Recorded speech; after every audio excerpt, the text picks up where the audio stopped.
You're so darn important. We're so darn lucky. Because you're fun. You're a breath of fresh air. Rise and shine. That's great. I love that. Mike and Maddie Thank you. Everybody asks that, Betty, about how at 93, as young as you've ever been, laughing all the time. You say that's the secret? Well, that sounds like I'm an idiot. Oh, yes. Oh, hello, Betty. I'm so sad. Did you hear the bad news? You know, as you describe this, many people would say you are more popular, more beloved, more successful than you ever were when you held office. Have circumstances changed or have you changed? Well, I think both. You like this? Not really. Yeah? No. Depends on who's interviewing. So what do you want to know? Let's start from the beginning. Back in 1983, quote from your book, you couldn't fill 50 seats. San Diego, Bishop, the early years. Go. He's the West Coast Mike Wallace. That's a great movie. chair. What's wrong? What do you want? Problem with the chair? I can't get comfortable in this on. chair. Okay, well, let's move this. Hold on. Here, Charlie, we want to No, make you feel I don't want to create a comfortable. scene, you know. You don't want to create a scene, right? Like that hasn't happened in your life. Have a seat. I have no way of predicting what the critics will say. It strikes me that it really doesn't matter to you.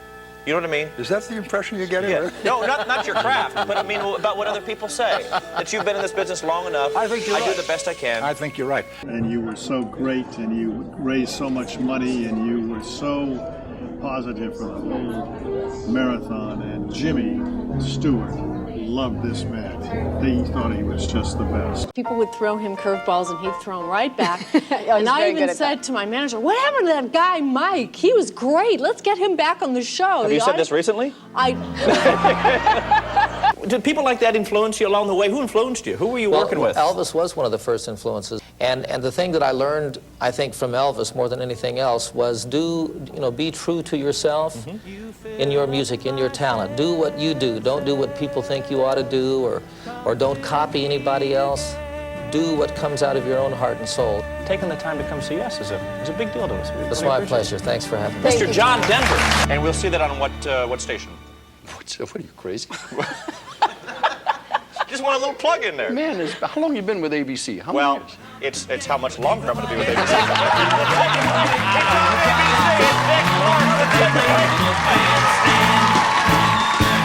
Well, no, I had a good time, and part of it is talking to you. I feel the same way. Well, good. Thank you. God bless Thank you so much. Mr. Berger, look. Mr. Marshall. That was nice. All right, an hour we could do this. I got the chills. Thank you so much. This is so fun. Let's do this again sometime. You're amazing. You're great. In addition to chatting with the actors after the show, I get the fun of chatting with an audience during the show. So I'm sitting here one night, and there was a woman behind me laughing so hard at everything. Are you a married woman? Does your husband have a sense of humor too? Here's what we're gonna do. I'm gonna give you a quote, and you just give me the famous person that said it. Yeah? You up for that? Is it a quote from a movie or a quote from like an interview? It's a quote from a Baldwin. I don't care what reviewers think. If somebody hates a performance of mine, I kind of get a kick out of it. I get a kick out of it. That sounds like something Steven would say. Exactly. It's Steven, correct. That's a lie, by the way. Is it really? We don't do this for people to hate us, okay? We don't do this for people to hate us. Yeah. When they hate you, that's what you say. Tell me about you. I retired from Con Edison Utility Company up in New York. Yeah. I just like the way you talk. How you doing, Joe? I'm doing good. Good. Just say to me, Joe, how you doing? How you doing? We had such fun, and bless your hearts, you came in ready to have fun, and we appreciate it. And let's all appreciate this man who does the best warm-up in the business.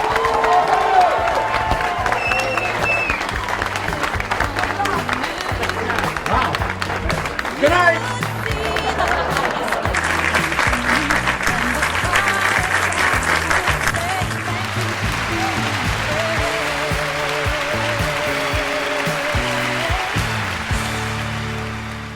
Walks the way. Marriage lasted 25 years. Didn't you say that you're amazed that you even made it? You say 50 years, but God. you didn't think you're going to pull yourself out of. I thought in my 40s I would die. When? Why is that? Literally die, because my sisters all died of cancer in their 40s, early 40s. So whenever I bury one of them, I said, well, I'm the only one, the last one, I said, well, I'm the only one left, and I'm not supposed to make 50 because they didn't. And I must really like you guys. I must feel really comfortable to be doing this with you guys, because I do feel comfortable with you. We are.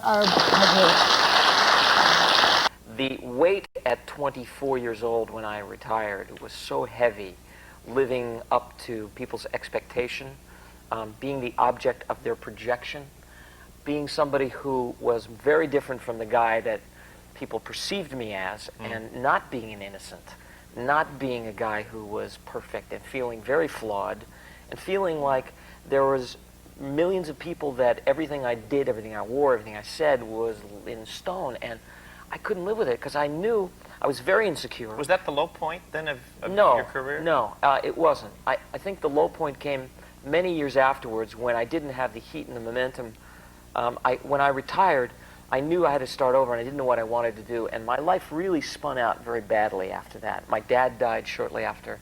My manager died. Jack Cassidy. Jack Cassidy. Right. And my relationship with him was extremely strained because of my fame and my success, and he had real problems with it, and all I wanted was for him to put his arms around me and say, you know, I really love you. Did you sit there one day on a stump, looking at the turkey, just talking, going, you know what? There's something else for me out there. Did you have? You know what I'm saying? Did you say to yourself, man, no offense, turkey, but I got to move on with my life? You know, yeah, something like that. That I wish I had finished high school and maybe even a year or so of college, but I just wasn't. I hated it. What kind of kid were you? Were you? It sounds then you're dropping out of school. Were you sort of what they call a little hellion? You have a way with words, don't you? Well, I had a talk with a turkey who got me, you know. Yeah, you could say that. Yeah. You know, I was one of those kids who got involved with a lot of drugs and a lot of alcohol at a very young age, and because of that, well, a grown-up can't handle that, and I was using both every day by the time I was 13 years old, you know, and you can't handle that, and I went totally wild. I had about a 5-year run there that was pretty amazing. I'm lucky to be alive, and I think the drugs and the alcohol caused me to do a lot of things that I wouldn't normally do. I mean, I fought a lot. I lost a lot, too.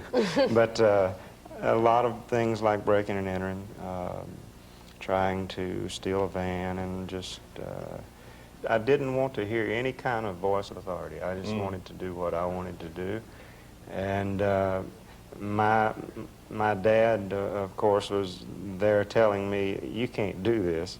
A little more stern than that, but I didn't want to hear that, and I would run away from home and just I'd be gone sometimes. Well, who turned you around? How'd you get where you are today? I think it's a combination of the music and meeting Lib. And Lib is your manager as well as your wife? Manager and wife. Yeah, I started working for her, and then I had to go to court one more time after I started working for her.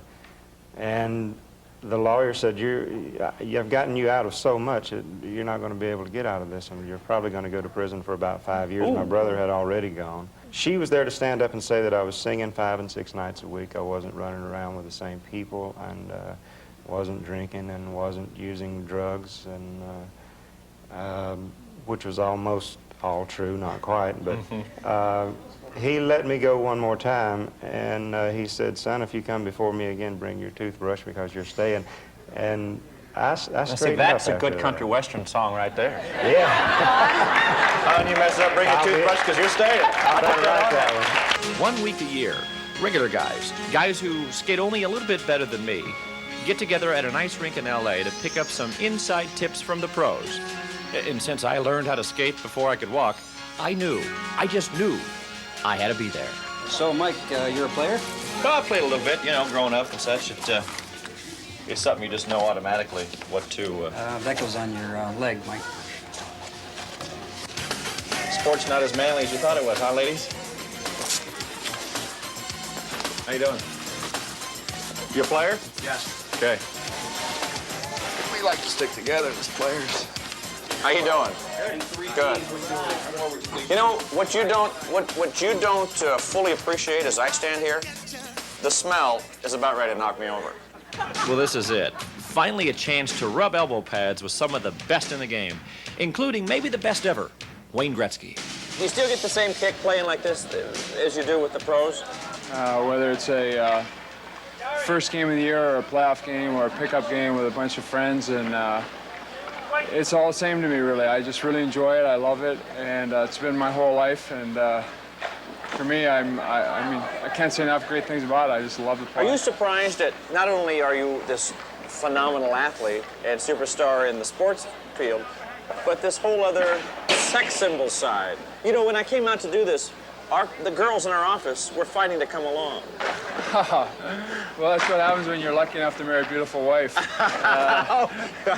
I'm very fortunate. What's your take on all of this, though? I mean, are you embarrassed by the term sex symbol? Oh, I'm definitely not sex symbol, believe me. I'm gonna, and Mike, I want you to know right now, we watch your show in the locker room.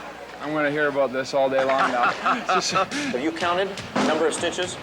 On my face? Yeah. I've lost 4 teeth and probably 50 to 60 stitches in my face.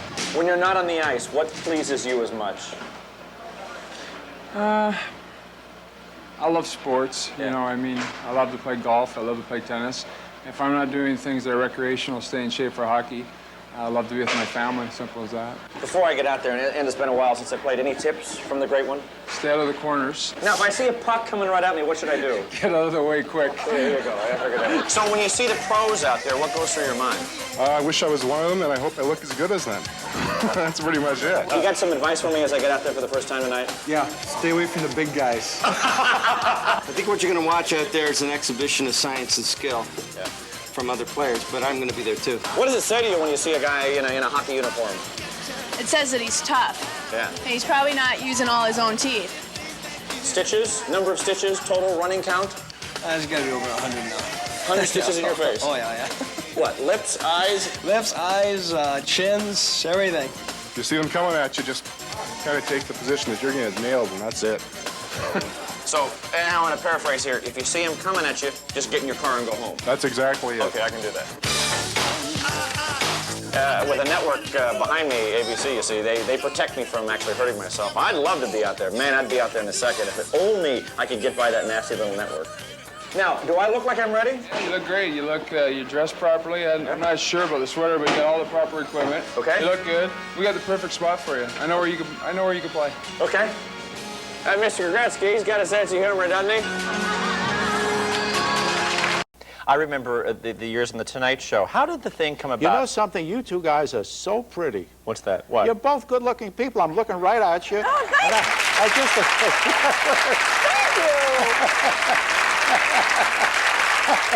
You know, you can't not notice it. Nice. We can be your Christmas card. If you'd like, yeah, we could be there for you.